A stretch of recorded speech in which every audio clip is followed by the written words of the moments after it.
గురుబ్రహ్మ గురుర్విష్ణు గురుదేవో మహేశ్వర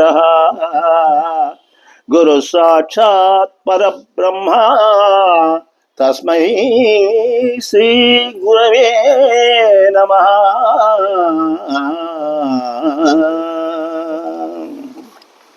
శ్రోత్ర మహాశయులకు ప్రేక్ష మహాశయులకు శుభాభివందనములు. ఈ ఎపిసోడ్ నందు మనము సింహద్వారము, తలవాకిలి, ముఖద్వారము, ముఖద్వార స్థాపనము ఎక్కడ ఉంచుకోవాలా, ఇంటికి ఏ వైపున ఉంటే మనకు బాగా ఉంటుంది, ఆ ఇల్లు అభివృద్ధికి వస్తుంది, ఆ ఇంట్లో కాపులు ఉండేవాడు సుఖంగా ఉంటారు అనేటువంటి విషయాన్ని గురించి మనము తెలుసుకుందాం. మనము నివసించే ఇంటికి సింహద్వారము లేదా తలవాకిలి, ముఖద్వారము ఇవి ముఖ్యంగా మనము పూర్వమంతా కూడా ఈ యొక్క సింహద్వారాలు పెట్టేటప్పుడు ఏ గోడలో మనము ఏ గోడ వైపు ఉత్తరం కావచ్చు, తూర్పు కావచ్చు, దక్షిణం కావచ్చు, పడమర ఈ గోడలో మధ్య భాగంలో పూర్వం పెడుతూ ఉండేవాళ్ళు. ఎందుకు అక్కడ పెడుతూ ఉన్నారు అనేటువంటి విషయాన్ని మనం తెలుసుకోవాలి. ప్రస్తుత కాలంలో ఇప్పుడు వారవాకిళ్ళు పెడుతూ ఉన్నారు. అది ఎట్లా అనేటువంటి విషయాన్ని కూడా మనం తెలుసుకుంటే రేపు పొద్దున మనము ఈ కట్టబోయే ఇండ్లకు ఆ ముఖద్వారాన్ని మనమే నిర్ణయించుకొని పెట్టుకునే దానికి అవకాశం ఉంటుందన్నమాట.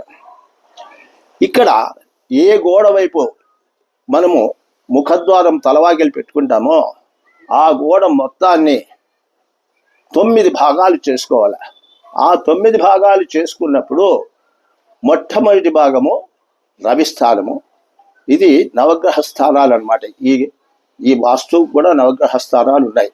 దాన్ని బట్టే మనం వాకిల్లో నిర్ణయించుకుంటున్నాం.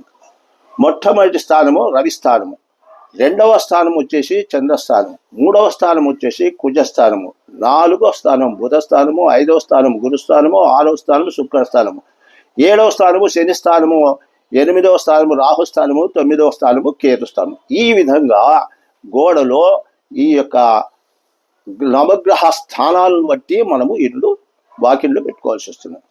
పూర్వం అంతా కూడా మధ్యలో పెడుతున్నారంటే బుధుడు, గురువు, శుక్రుడు ఈ 3 గ్రహాలకు సంబంధించిన స్థలంలో పెట్టినప్పుడు ఆ ఇంటికి ఎలాంటి దోషం లేకుండా వాళ్ళు సుఖంగా పూర్వమంతా నివసిస్తున్నారు. కానీ ఇప్పటి కాలంలో మన వాళ్ళందరిలో తూర్పు వైపున వాకిలు పెట్టవాలంటే తూర్పు ఈశాన్యంలో పెడుతున్నారు.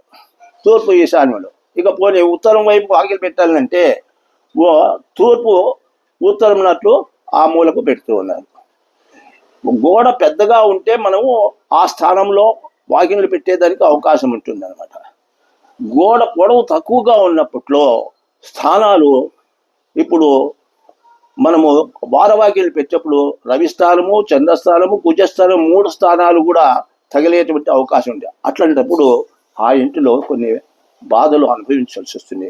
ఎందుకంటే రవి, కుజులు ఇద్దరు కూడా క్రూరగ్రహాలు. ఆ క్రూరగ్రహ స్థానాల్లో మనము నడిచినాము అంటే వాకిళ్ళు పెట్టుకున్నామంటే మనకు ఇబ్బందులు కలిగేటువంటి అవకాశాలు ఉంటాయి.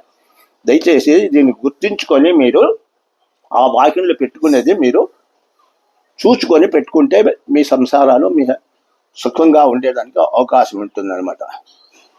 కాబట్టి ఈ విధంగా మీరు గోడ పొడవును గుర్తించుకొని దాన్ని 9 భాగాలు చేసుకొని మనకు సుఖాన్ని ఇచ్చేటువంటి స్థానంలో మనం తలవాకిలి పెట్టుకుని ఆ తలవాకిలి నుండి మనము నడుచుకుంటే మన యొక్క జీవనం అనేది సుఖప్రదంగా సంతోషంగా ఉంటాము.